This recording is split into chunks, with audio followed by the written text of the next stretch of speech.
Hello, everybody. Welcome back to episode 2 of Jake's Takes. Today's episode is going to be a solo podcast with yours truly, Jake. We're going to be talking about the NBA today. Now, I don't have an extensive history with the NBA, I'd say. I started really as you guys know, based on the last pod and the introduction / trailer, whatever you want to call it, I mainly been a football guy, a little bit of baseball guy all my life. But in 2016, that 3-1 comeback, the Cavs. I'm an Ohio guy, lived in Ohio all my life, fans of Ohio sports teams.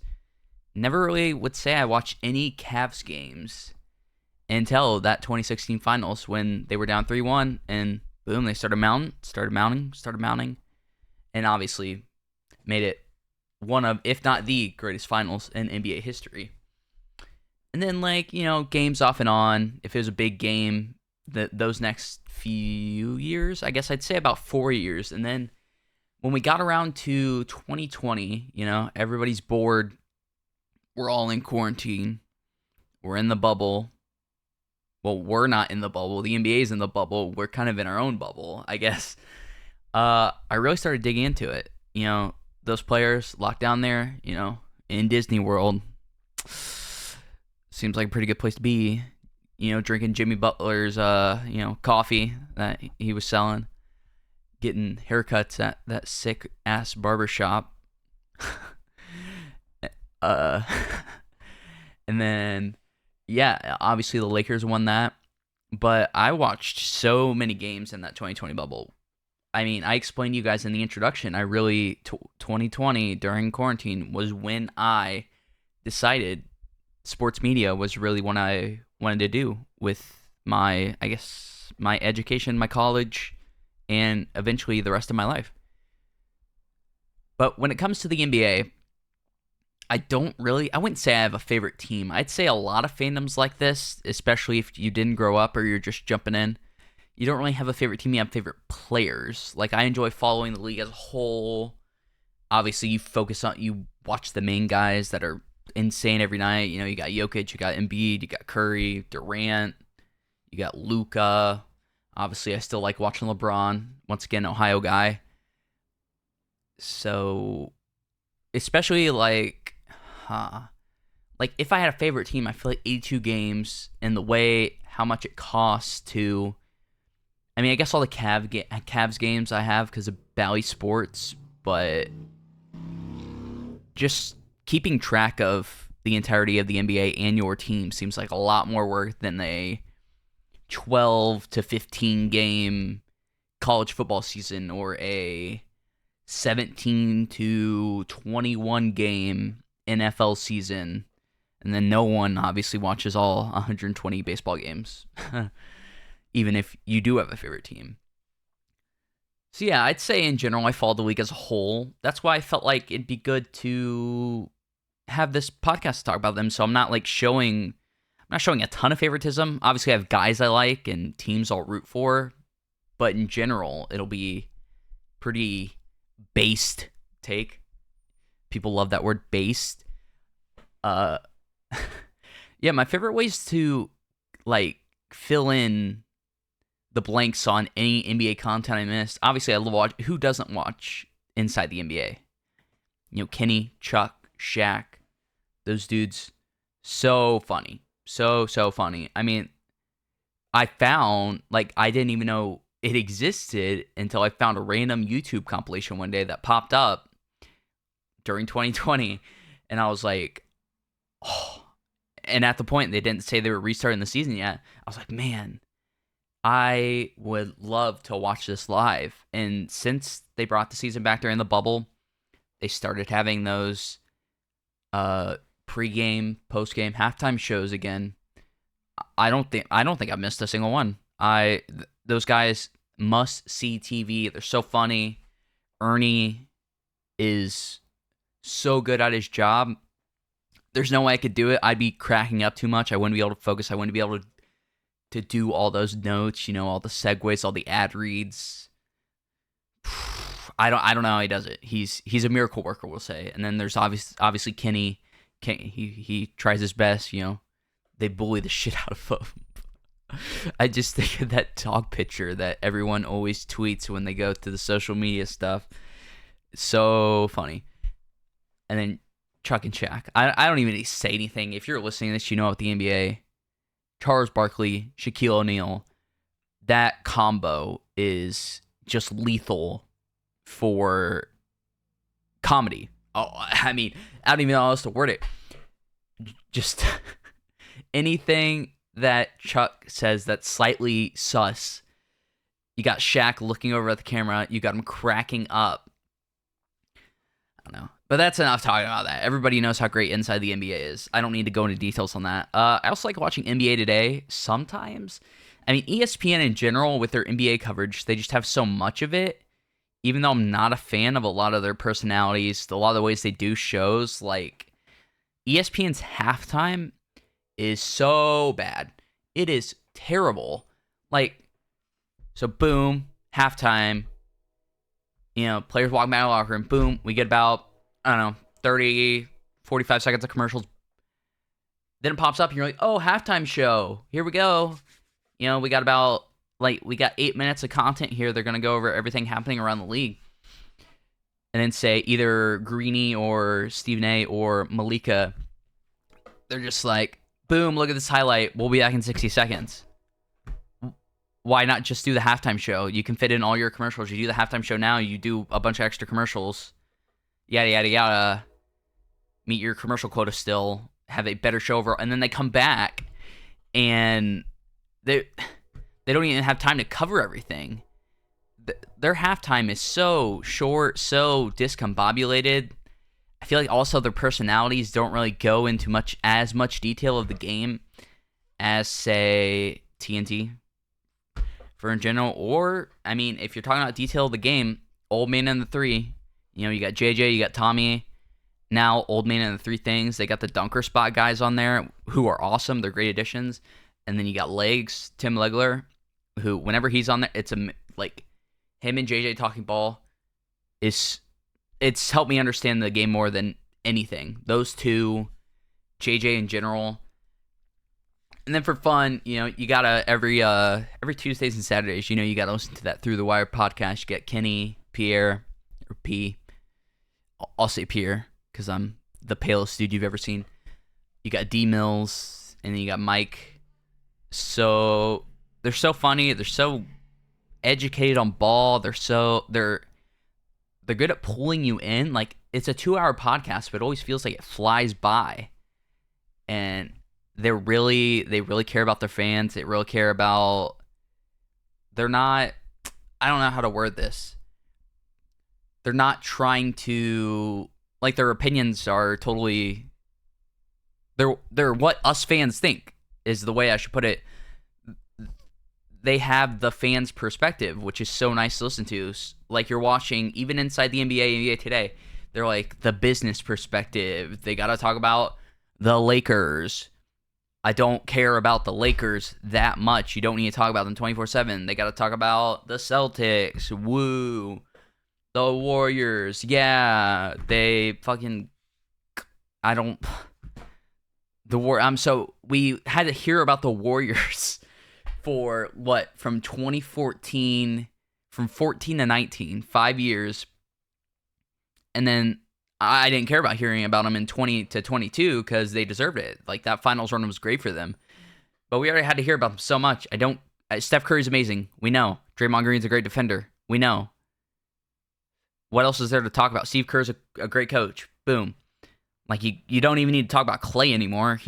I'm not going to say he's washed. Dude still got one of the sickest shots, the purest shot, the slickest shots you'll ever see. All right, I need to chill. Okay. The Warriors are the Warriors. Yeah, but Through the Wire, they got the fans' perspective. Love listening to those guys. Love how they share their personal lives. It just feels like you're listening, you're talking ball with friends, which is great. So now, excuse the again. I'm still working on that. That's so... I don't think I'll ever be able to break that, so you guys might just have to deal with it. We'll move on to actually talking about the league. That's enough of talking about my personal preferences and such. When it comes to the league, I feel like we should talk about the changes that happen, mainly like this past offseason. Not necessarily the trades. Everybody knows about those are headlines, but like the rule changes. So there's the player participation policy. And then, of course, everybody looks at someone like Kawhi Leonard or Paul George for that. Kawhi's got an excuse. Paul George has got an excuse, you know. But it's so funny that immediately when that was announced, people are like, oh, the Clippers. It's about the Clippers. Yeah, overall, it's a good thing. I feel like they need to work on what they consider a star being. I mean, you can't just say someone that's made the All-Star team. You're going to tell me that Andrew Wiggins is a star because he made the All-Star team. Isn't that 50% fan vote? Isn't 50% fan, 25% player, coach, and then 25% media? That's like, how are you determining those are stars? I mean, I guess stars based on what the fans are watching and who they like to watch the most. But if you're, I don't know. They need to work on it, but overall, I think it is something that needs to be implemented. Load management went way too far. Way too far. Like, even how you're having young guys, like, you'll hear vets talk about this. Young guys are like, I need to plan out, say, yeah, I'll play this many games, and then boom, I know I'll need to take a break here to rest. Dude, you're 20 years old. What do you mean you need to take a break to rest? Rest if you have injury. Get your ass out there, get those reps, become one of the best. Like, come on. Seriously, I mean, I can't say I never played ball. I played football. I played baseball. I can't say anything about basketball. I don't know the wear and tear that goes on your body for that. But if you're comparing it to other sports, you'll see football. There's guys out there. I'm a Bengals fan. Last week against Buffalo, Sam Hubbard messed up his ankle, toughed it out the rest of the game. NBA, I mean, I don't know. I'm not gonna act like I know what I'm talking about, but I'll say that's my main point. If you can go. Just if you can go. Next, we'll talk about the All-Star game.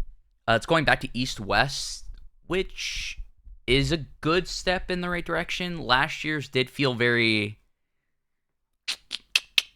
like you wanted to, get clips out everywhere. You wanted to, get social media buzz. Didn't really feel like the past few years it was about the game as much, especially last year when they did the draft live. I think last year's was in Utah, if I remember right? In Salt Lake City? Yeah, I'm pretty sure. Yeah, they did the draft live. I remember Jokic not wanting to be picked last, so he just went up to LeBron, tapped him on the back. He's like, yep, I'm on your team. God, Jokic is hilarious. But yeah, it needs to be about the game. That's how you get players interested. That's how you get viewership. You could still do like the skills showdown. I mean, the NFL even has that. NFL needs to work on their own thing with the Pro Bowl. That's another story. But yeah, I mean, East-West, it'll be better. You get rid of all the charades, all the long-ass player introductions. Like, I know, yeah, LeBron James is amazing. I don't need to go, LeBron James, announced by a rapper, and then a song plays. You get LeBron walking out, dapping up all of his teammates, waving to the crowd, yada, yada, yada. I don't need all that. Just do it like a normal game, how you'd announce the starters. And there you go. That's all people care about, honestly. But if you're not going to do East-West, because I still don't think that'll pull back some viewership. Like, you'll get a lot of people back, especially if, this year it feels like the players are trying more. It's got to be World versus USA or World versus North America at least. Like, did anybody follow the World Cup this summer, dude? Like, USA got top 4, but they were getting smothered on defense by the other team's big guys. And Serbia made it to the finals and almost won without Jokic. Are you kidding me? They secure that spot. Now they're gonna have Jokic this next year. Right now, it probably sounds like I'm glazing Jokic. I'm not trying to glaze Jokic, but dude, Serbia's gonna be insane. Germany is gonna be really good again. Canada, obviously, which is why I said maybe USA needs them. I guess not as much. I mean, it depends on where Embiid plays, Embiid could be, I'm pretty sure, Cameroon, France, or USA. He already chose USA for the Olympics next year. if he's healthy at the end of this season. Yeah, but World versus USA would be a fun thing to try. Especially with, I mean, the past, past 5 MVPs. Giannis twice, Jokic twice, Embiid. MVPs, not US born. It'd be great. It'd be an insanely fun watch. Now, what is something that a lot of the fan base, I'm sure, doesn't care about watching as much right now is the in-season tournament. I think in-season, yeah. I almost wanted to call it mid-season tournament, but the season just started, a month ago? And we'll just first talk about, let's get out of the way, the courts and the uniforms. So bad. Those courts are so ugly, so bad. Did you guys see the Miami Heat court? How there was a fucking paragraph from the baseline to like the free throw line? Why? You're just making Heat culture cringe. People know Heat culture. It's a topic. It's like the Patriot way. It's a topic. You don't need to ask every player about it. You don't need to make t-shirts and make jerseys that say Heat culture. It's Spo. It's Pat Riley. We know what Heat culture is. People that watch the sport know Heat culture. The Heat have been an amazing organization for a long time. They're almost never terrible. Like, even this year, you lost a bunch of guys, a bunch of depth, and you got fucking, on Sunday, you had, on Friday, you had Jaime Jaquez balling out, your first-round pick. Like, the Heat will always be in the mix, even if this year it's in the play-in. I honestly think they might slide into, like, that 6th seed with the way some of the East has been playing. But, yeah, and then the unis, I mean, we don't need new uniforms every year. Like the association, just have home, away, alternate that's replaced maybe every couple years, or for special events, like say it's a team's anniversary, you bring back the Raptors jerseys with the T-Rex or the what? I really just said the T-Rex and I said the Raptor. Okay, I'm an idiot. We know that, but you know what I mean. You bring back the awesome Hornets jerseys, stuff like that. Make it special occasions. Make it feel special. You're just trying to sell jerseys. You're just trying to make money. Most of the jerseys this year suck. That's how you know you're running out of ideas. Last year, they were okay. The year before, they were pretty good. The year before that, they were great. But you're running out of ideas. Knock it off. You don't need a new one every year. It's going to take a bit of time to care about the tournament itself. Especially when every game isn't nationally televised. I know they can't do that because they're all regular season games. You know, like you're not going to get the Hornets on TV. You're not going to get the Blazers on TV when it's the in-season tournament games for them to see their courts, see their unis. Because it's those teams that might fight for that in-season tournament. As of right now. I mean, you've heard players come out and say they care about it. Like, you heard Dame, I think it was after the first in-season tournament game when they won, I think against the Knicks, if I remember right. Because he balled out towards the end. People were like, it's Dame time. Speaking of Dame's awesome. Yeah, he balled out and he was like, acting like he cared. I mean, I'm not going to say he was acting. He seemed to care about it, which is good. You want players to care about it. The players got to get invested first, and then the fans will feel like they're invested. It's going to take a bit. It's not going to be like the play-in, because those are a couple games and they're nationally televised. This will take a bit. I don't think you need to do all the courts and BS. Just throw the symbol down there. Like, make an in-season tournament logo. You throw it between half court and the three-point line. You know, like they do for the playoffs, or like for an NFL game where they put divisional round on the field. That's all you need. People know, oh, this game's different. The court looks a tiny bit different. Some players might be playing when they're hurt. You know, the money incentive should be good enough for the players. I mean, $500K if you win it, I think it's good enough. You get a trophy that should really be called the Stern Cup. Give it a name. Don't call it the NBA Cup. That's terrible. Like, there's the Larry O'Brien. People know you say Larry O'Brien, people are like, oh, that's the championship trophy for the NBA. You say the Lombardi, the NFL, so on and so forth. I keep bringing up the NFL. That's my bread and butter. You'll see in the next podcast, we'll have a guest, the same guest we had for the Ohio State podcast, my boy Seth. Love that guy. We'll be talking about the Bengals. And speaking of which, I didn't even mention this. If my voice is a little raspy, I was just at the game they had yesterday against the Texans. It was a fun watch. A fun and frustrating watch. But we'll talk about that more when we have Seth on next episode. Now, this was so tough to do. Now that we're away from like the news and the main changes, I made up my own rankings. I did these a couple nights ago. It was like 1 a.m. I know we're a season in. People normally do them at the beginning of a season in. Wow, I'm dumb. We're a bit in now. So my ranking, people usually do them at the beginning. Mine are kind of a month in. So, but we'll just go through them here. This is my predictions of the seeding towards the end of the season. You know, I'll say, I guess I can say 1 through 5. I'll say 1, and then I'll go through both conferences instead of having to go number 1, blank, blank, blank, blah, blah, blah, blah, blah, blah, you know, East, and then do West. But, I mean, pretty predictable for number 1 seed in the East and the West. My prediction, Nuggets and Celtics. The Celtics, you know, they somehow scampered. They got Drew Holiday because the Bucks made the big Dame trade. They got Porzingis, which, man, in that first... I've missed, honestly, quite a few of their games, which makes me seem like I shouldn't be allowed to talk about this. I mean, if you know a team's going to be good, they're fun to watch, but you know they're going to win. So you got Porzingis, you know, obviously Tatum's great.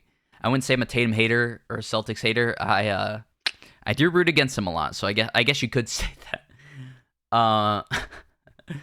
JB, you know, as long as it's nothing with his left hand, he's a great player.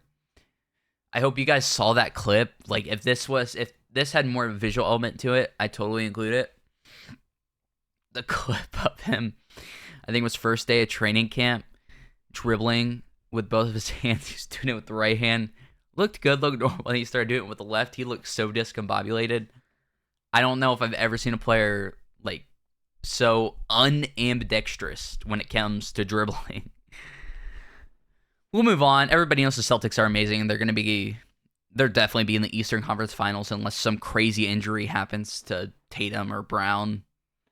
The Nuggets are the Nuggets, amazing. Stinks Jamal Murray's a bit hurt right now. I think it's, what was the injury? Was a hamstring strain. Going to be out probably a month, which the Nuggets are fine. They'll coast, especially with Jokic, who is, my God.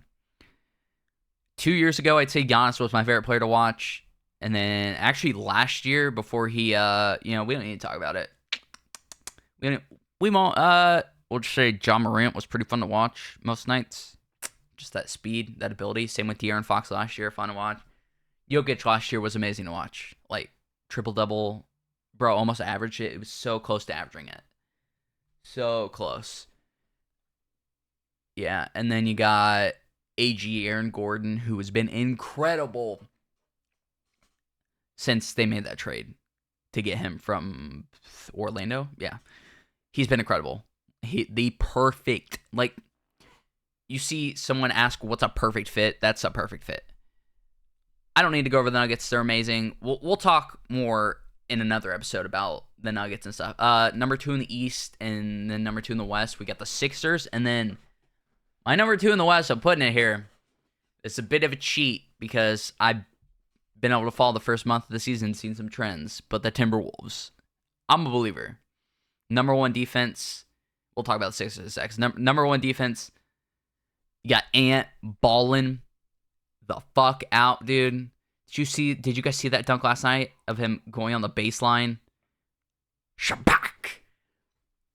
Basically doing a 90-degree turn, smiling as he's on his way down from the rim, and then mean mugging, and of course getting a tech. You know, call the NFL a no fun league. I mean, the NBA, you can't even flex after a sick ass dunk. Do they realize how difficult that is? Like, refs, chill out. We're not here to watch you. Scott Foster, everybody hates you. Ben Taylor, no one likes you. Stuff like that. When it comes to the Sixer, well, we'll stay with Timberwolves for a second. Actually, Actually, no, Sixers. Embiid's amazing. Maxey is killing it. Tobias Harris having more of a role, which is great. We'll talk more about them a bit later when I go through some of the biggest stories thus far. We'll move on. Number 3, I got Bucks. And then I got I want to change this, but I'll just leave it. I'm not going to change it. The Suns. So the Bucks and the Suns are my 3 seeds each side. The Suns, they haven't had their full big 3 yet. Book's injured right now with a calf, I think. Beal's been playing the past 2 or 3 games, but he tweaked his back again last night. And then KD's got to be tired, man. KD has got to be tired. Same with Giannis. Giannis has got to be... I mean, he's got Dame, but Giannis has got to be tired the way he's been having to play. Dame's been good. He's had some games where he's been way off, though, which I guess isn't unusual for someone who's an amazing scorer, but a shooter. One of the best shooters we've ever seen. You know, there's Curry. It's probably Curry. Might be Curry, Dame, Clay. Or it's Curry, Clay, Dame. It's Dame is 2 or 3. I mean, everybody knows the shot against Paul George that knocked the Thunder out of the playoffs a few years ago. And then Brook Lopez has been great. Yeah, it's so tough with the Bucks. Because everybody expected him to come in and be a powerhouse right away. And they haven't been yet. I think we do need to give him some time. Their defense has been quite bad, which I'll get into in a little bit.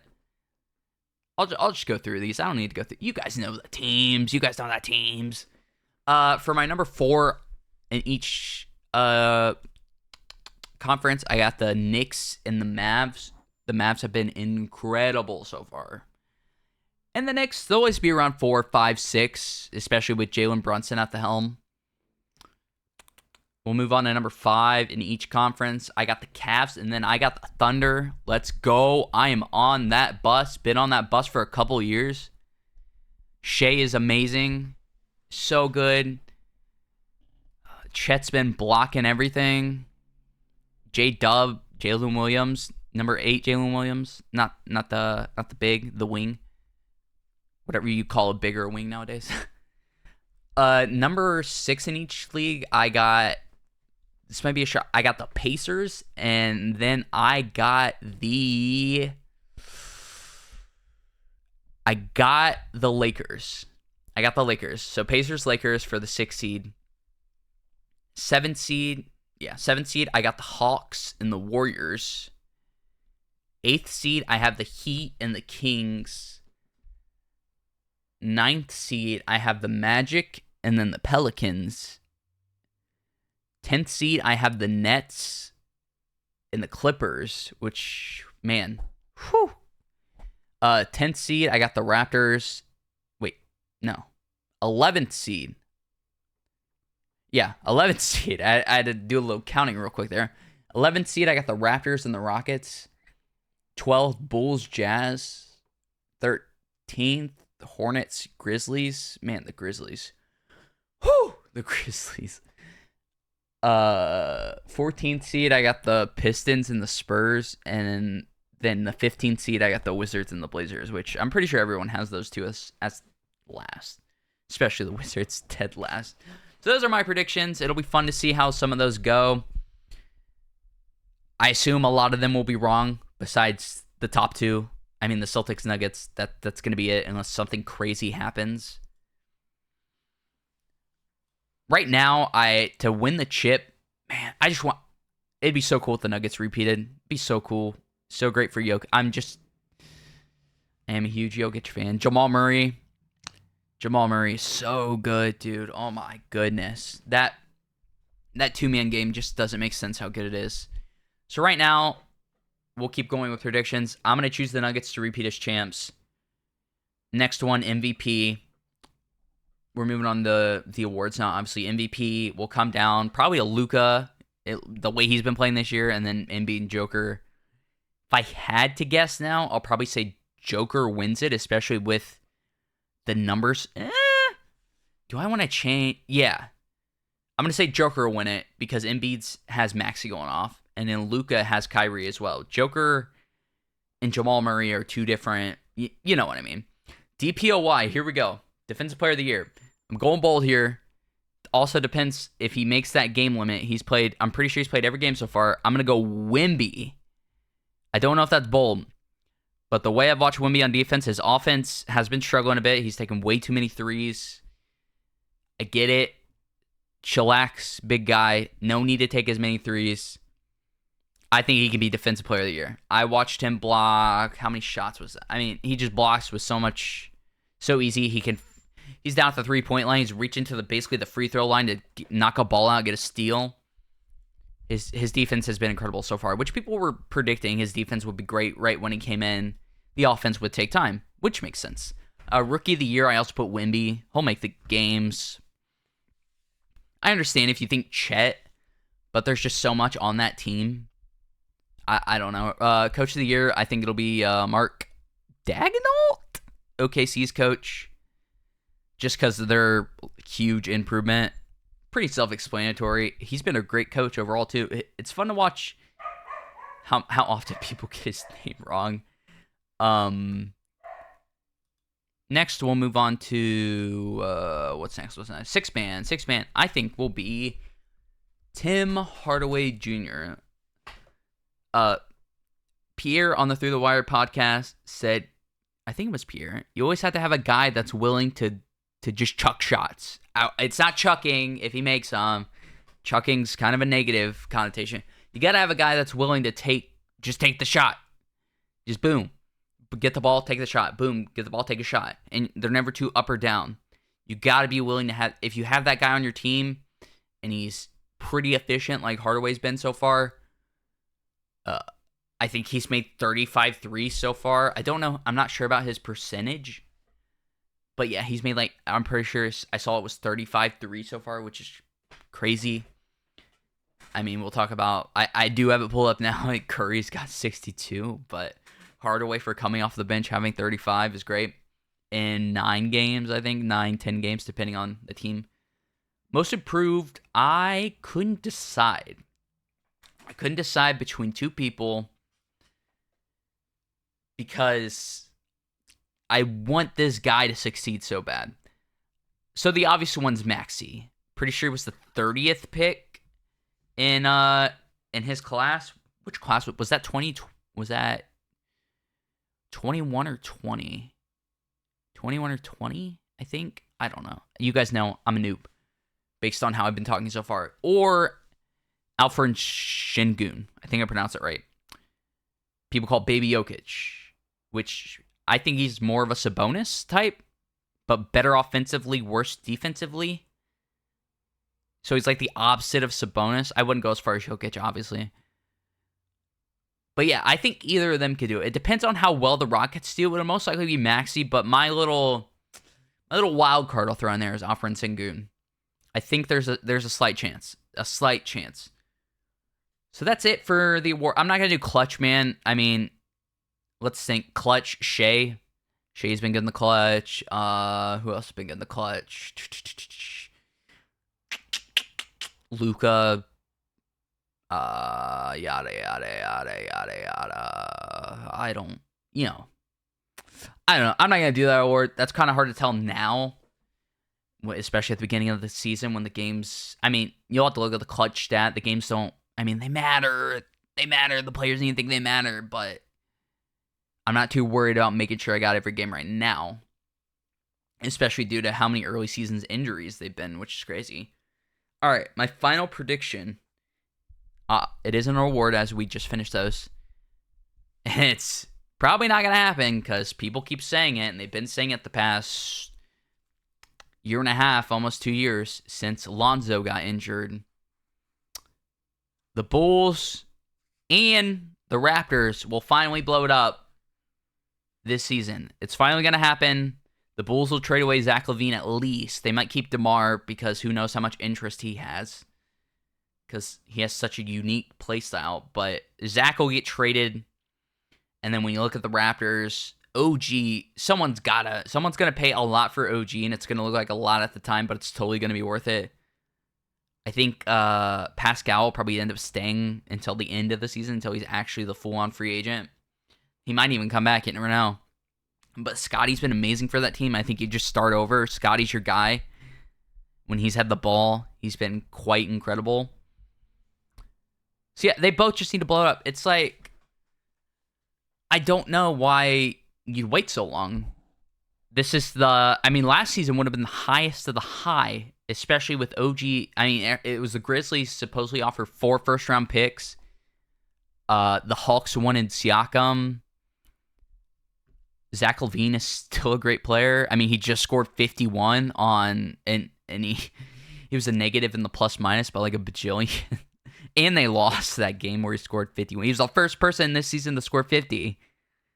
Yeah. Blow it up. You don't necessarily need to, obviously, in the Raptors case, first-year coach, you don't need to fire the coach. The Bulls, I'd look at it, especially based on that first post-game players meeting where they kicked the coach out, Billy Donovan. Yeah, they kicked Billy Donovan out, which I could just imagine in my head is probably so funny to see. I don't know. Just blow it up. Come on, guys. Blow it up.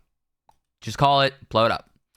Now I'll go through surprises. We'll get into specifics here. Stuff I slightly mentioned when I was going through the rankings, which I should have saved. I'm new to this. We're getting there. We're talking about the Bucks real quick. Defense has been terrible. Even in the paint, where you have Giannis and Brook, it's been not so great so far. I don't know if it's scheme wise. I don't know if it's guys getting in the shape wise. I don't know.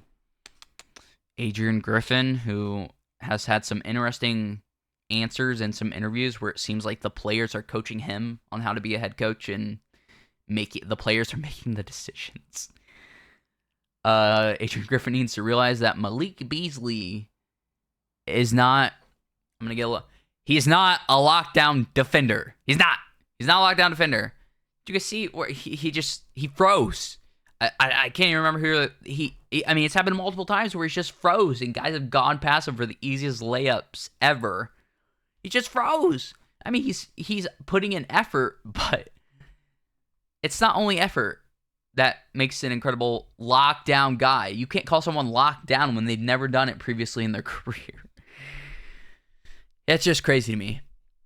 They made all their assets are gone now, though. So it's like you're stuck with this team. You're gonna have to figure out how to improve it in-house, unless you can get a guy on the minimum, get a vet and a buyout, something like that.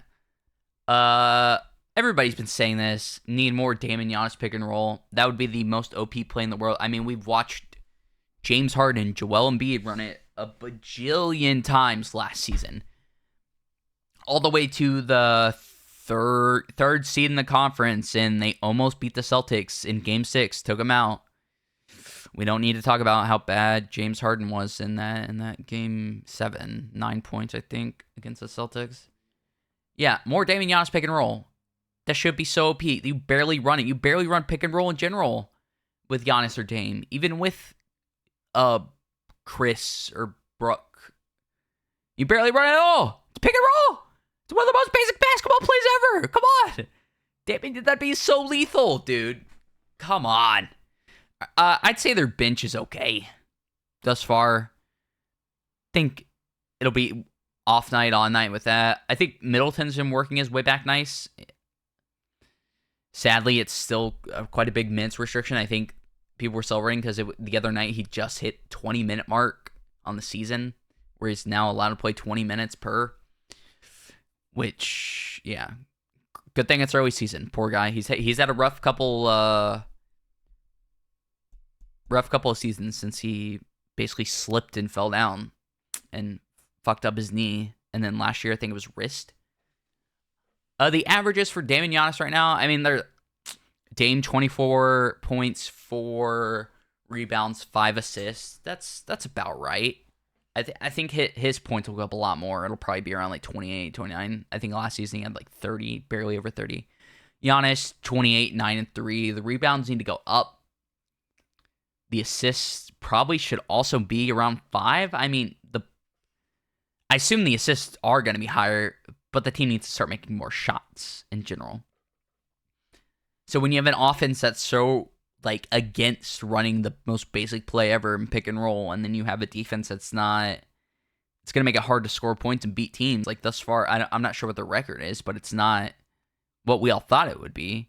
We all thought there wouldn't be much of an adjustment. We don't know if it's because, not sure why you bring in a first-year head coach and you make the first thing, you give him the biggest trade your franchise has made in forever for one of the greatest shooters and scorers of all time when you're trying to compete for a championship right here, right now.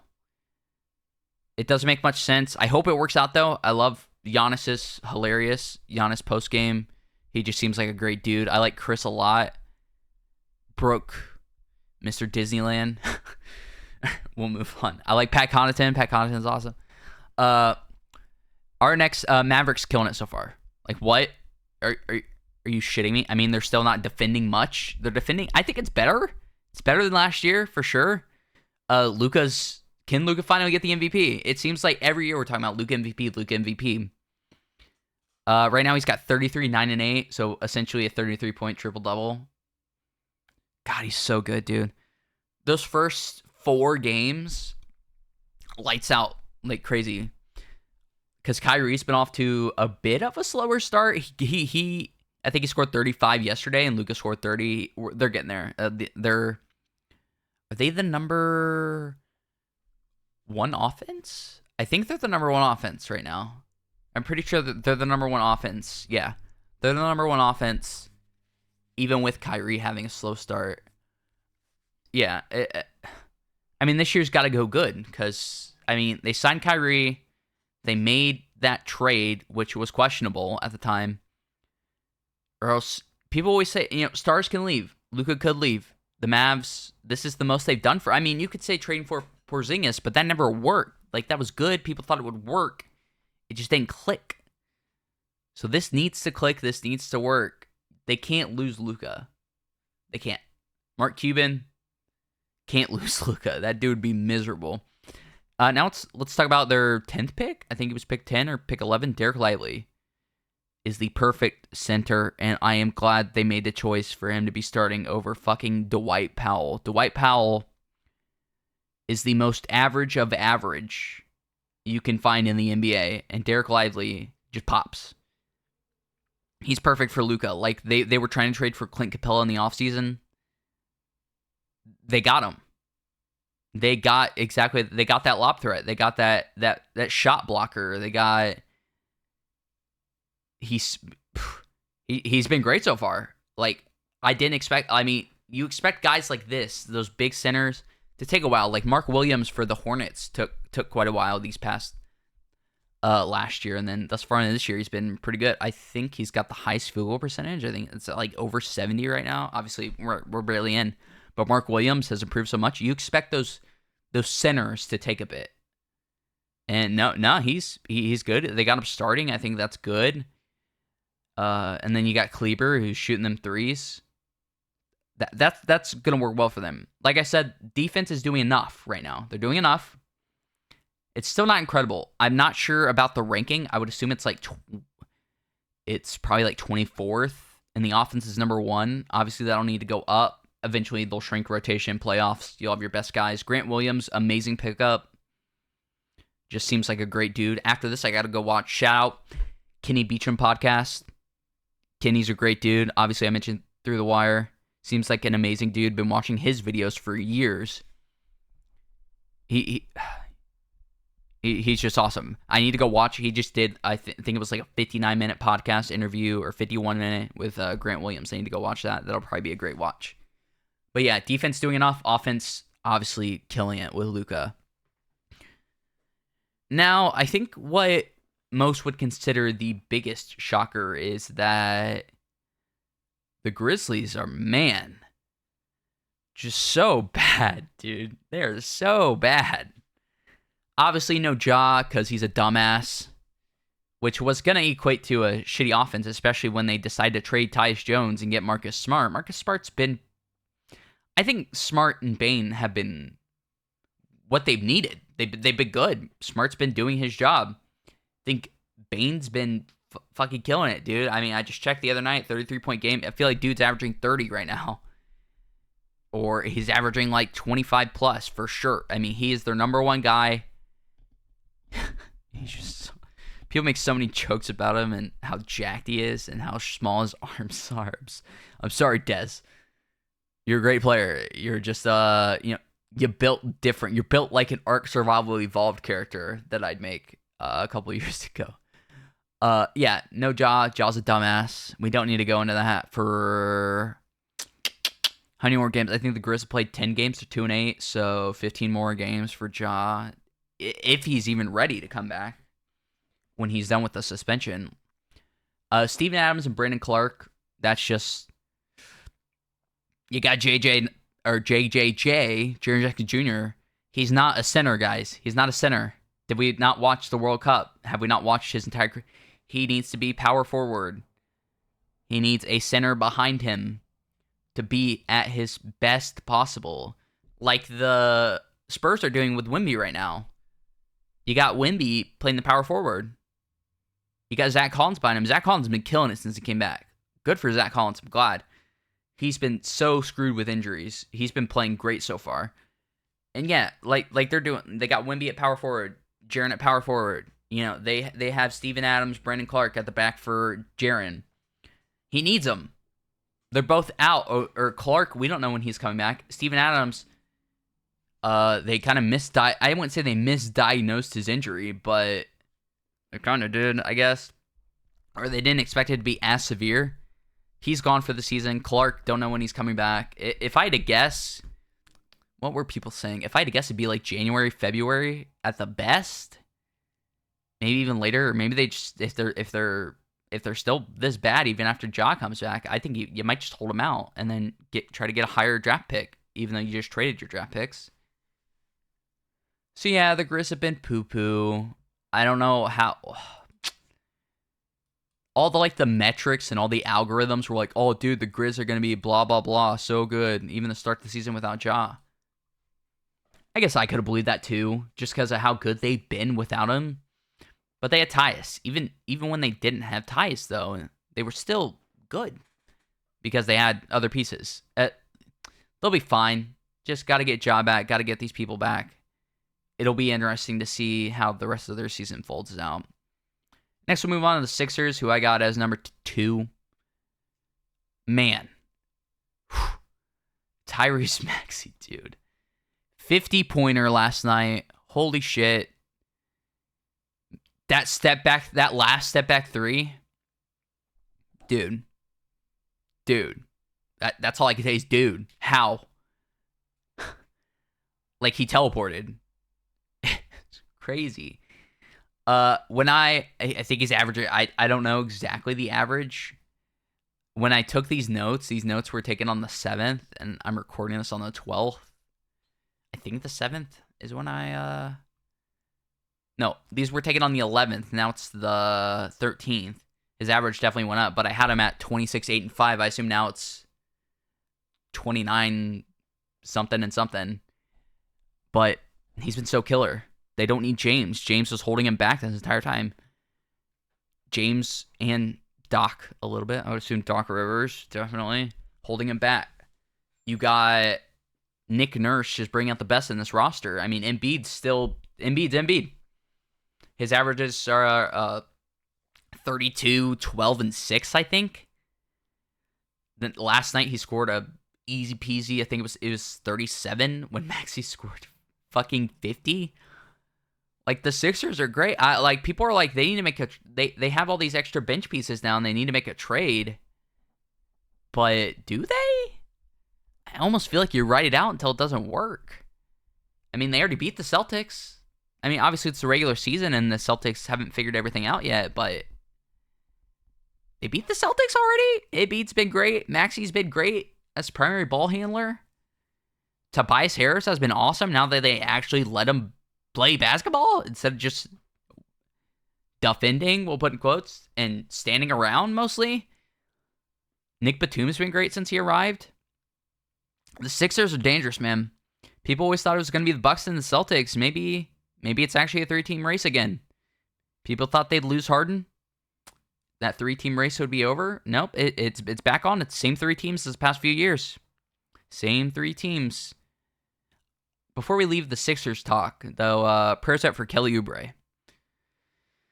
It's fucking wild, man. Fucking wild. Hope he gets back soon. I mean, I think the most recent reports was 1 cracked rib or a couple, just mostly rib issues, and there were some other injuries. We don't have full reporting, obviously, but he got out of the hospital same day he got there, which is a great sign. Hopefully he gets back soon. He was having an amazing start to the season. Prayers up, man. You're a ton of fun to watch. Hope you get back as soon as possible. Now let's go into detail on the Timberwolves, shall we? They're finally living up to what everyone thought last year. Everyone thought last year they were going to be a top 3 seed. Their defense was going to be incredible. Cat and Rudy were going to be amazing together. Ant was going to break out. Then they start out. It's going really bad. Ant's kind of struggling a bit to figure out, not Ant. The offense as a whole was struggling to figure out the spacing. Then Cat gets hurt, is basically out the entire year. Gobert and Ant still can't really figure it out. They still beat the Nuggets in the first round series. They still start towards the end of the season when Cat came back. They started killing it a bit. But man, now it's clicking. Everything's clicking. Ant and Gobert clicking. Cat's was off to a slow start. But the past 2 or 3 games, he's been getting there. He's building back up. They need him to still be that number 2 guy. If you want to call him an exact contender, I mean, you have the number 1 defense. I think you could still be a contender. But true contender, like championship, because the West is wild this year. And they put up the best fight against the Nuggets multiple times. They beat them. They blew them out. A couple games ago. So that Gobert trade, finally, I mean, that looked bad when it happened. Looked bad last year. Right now, it's not looking as bad. I still think it's pretty bad based on how much. It's getting better results. I mean, you got the number 1 defense. You can't complain now. You can't complain. Number 1 defense is there. Defense has been amazing. Ant's been amazing on defense. He's, I'm pretty sure he's averaging, I think it's like 28. I got it right here. 28, 6, and 5. Defense is obviously number 1. I mentioned that earlier. Ant's been amazing. Dude, people are like, the next Michael Jordan. Let Ant be Ant. Ant is Ant. He's fucking amazing. Whenever he pulls up, I feel like it's going in. Like, it's that silk smooth of a shot. His dunks are, he just fucking destroys people.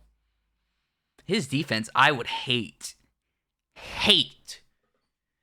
to go up against him. That dude is just so, I mean, this is a weird word, but vicious on the defensive end. And then they also got, obviously, like I meant, McDaniels on the defensive end. His contract, I think it was like 5 years, is going to look amazing once people realize he's basically like OG. He's their OG Anunoby. I mean, 3 and D, honestly, he can get a little bit more on his offense. I think he can. He looks like he's got that potential to him. His defense, obviously amazing. Got to make fun of him a little bit, though, for breaking his hand, punching a fucking wall after losing a game. I think that was last game of the season. Also, when Rudy and Kyle Anderson fought or whatever. They had a bad season last year, man. Bad season. We'll move on from them. They're fucking awesome. If you get a chance to watch them. Watch Ant. They're very interesting right now. The offense needs to catch up to the defense, but the offense has still been great. It's interesting. It's interesting. We'll spend some time talking about Wemby right here. Wemby's been great so far. As great as, I mean, obviously, he had such high expectations. He might not be living up to those crazy high expectations that people decide to make. He's 19. He's averaging 28 and 2. He had a 38-point game in like his 6th game. They need to make him the centerpiece. They need to end this Sohan point guard experiment. I know you can't. You're a young team. You're not going to get anywhere anyway. But I get it. But it's not going to work. You need to have Trey Jones be the starting point guard. He's hurt right now. He's not playing tonight. He's hurt right now. Excuse me one sec. Got a cough. Yeah, he's hurt right now. But Vic needs to be that centerpiece. He was the centerpiece in both Suns games. The fourth quarter of that Suns game, dude closed it out. Went 1-1. basically with Kevin Durant in that game. And then the second Suns game, holy shit, they just came out lit up. He was incredible the entire game. He just needs more experience, like picking his spots better on offense. Like I mentioned earlier, his offense is going to take time. When you're that big and the league is so different from EuroLeague, it's going to take time. He's going to get there. Dude, like, think about he's 8 games in, he's averaging 28-2. He's averaging, like, 2 blocks. Imagine game 52. At 42 games from now, what do you think? I think he'll be at 25, 9, and 4 with the same amount of blocks and maybe another steal or 2. He just needs to figure out his positioning on the court, his shot timing, and shot selection, which is something he's 19. Give him time. Make him the centerpiece. Let him get those shots up. Let him. The Spurs are fun to watch. I think they're very fun to watch. But give him time. Give him time. I don't know why I'm acting so frustrated. Like he's like I'm a Spurs fan. Just give Vic time. Same like you should give Scoot time. We'll throw him, and I'm not gonna talk about the Blazers because they're bad. But we can real quick. Shaedon Sharpe, awesome. Robert Williams hurt again. Bummer. That fucking sucks. He's so fun to watch when he's healthy. Malcolm Brogdon, they need to trade to a contender. Get more picks. Give Scoot time. I know he's averaging like single digits right now. Give him time. He also has Shaedon Sharpe. Shaedon, and he has Anthony. They hold the ball a lot. Scoot needs the ball to work. He'll get there. Just give him some time. The Thompson brothers, give their offense some time. Their defense has been incredible. Brandon Miller, who's been getting better every game, each and every game. He's looking pretty good. Give him time. Give draft picks time. I know you don't like to do that for some reason, NBA. But do it. All right. Last thing we're going to talk about. The Clippers. Still winless without James Harden. I typed this little reminder out 2 days ago. And yeah, they had lost 2 more games since then with Harden. I think they'll regret the trade. That's just me right now. That's bold prediction. They'll regret it big time, I think. Why? Like, why'd you need to make it? Your starting lineup pre-trade with Kawhi, PG, Russ, and Big Zoo, and whoever you had in that other spot was killing it in so many statistical categories. Russ was playing great. Paul George was fucking amazing, dude. Kawhi's Kawhi. Kawhi's going to be great. You throw James in here and it's just fucked everything up. Like, now you need him or Russ to come off the bench for this to look better, I think. Like, if you're going to try something. Everyone's going to say Russ needs to come off the bench. I guess. But I like Russ a lot more with Kawhi and PG than I do James in a lineup. I mean, you could do whatever. I guess try both. He's too egotistical, man. He thinks it's his ball. It's not your ball, James. This isn't Houston anymore. This isn't even Brooklyn when you first arrived, when you were an MVP candidate again. Like, after you won it in 2019, you were an MVP candidate again. You're not that guy anymore, James. You're not an ISO guy. You're not that guy anymore. Just, oh man, it's frustrating to watch, man. The Clippers, whew. So much potential when that team was made in 19, and they just haven't lived up to any. I mean, you could say they made the conference finals, sure, in the first time, but Clippers are still the Clippers. Fucking JJ Redick calling him out on the live broadcast. It looks so weird seeing a trophy in the middle of the Clippers court. So great. Yeah, they need to figure out soon, though, because, man, James Harden, you're not that guy. I think I'll end it there. We might talk about some more. Sorry if this was a bit all over the place. I'm not big time. I love the NBA, and I'm getting there. Getting there with understanding. Getting there as, talking about it, learning more. I tried to throw the averages in there. I should have had more stats in here, probably. I'll work on that. But I kind of just wanted to cover the league as a whole and cover teams as a whole, not focus up on stats. In a future episode, I'll probably focus on teams and do deeper dives with more statistical categories like plus, minus, turnover percentage, stuff like that. Blah, blah, blah, blah, blah. Yeah. Whew, I need to breathe, baby. We're going to call this off. That was fun, though. This is kind of a weird ending. I'm sorry if I'm just rambling, but I had a ton of fun talking about this. I need to actually go watch some games after this. And then tomorrow, I think TNT will have a couple games on again. They took a couple week break. Be some in-season tournament games. They'll be fun to watch. I hope you guys enjoyed listening to this, even though this was a bit everywhere. I had a bunch of fun talking about the NBA. And let's do it again soon. Hope everyone has a wonderful rest of their days, nights, wherever you're at. Keep it real.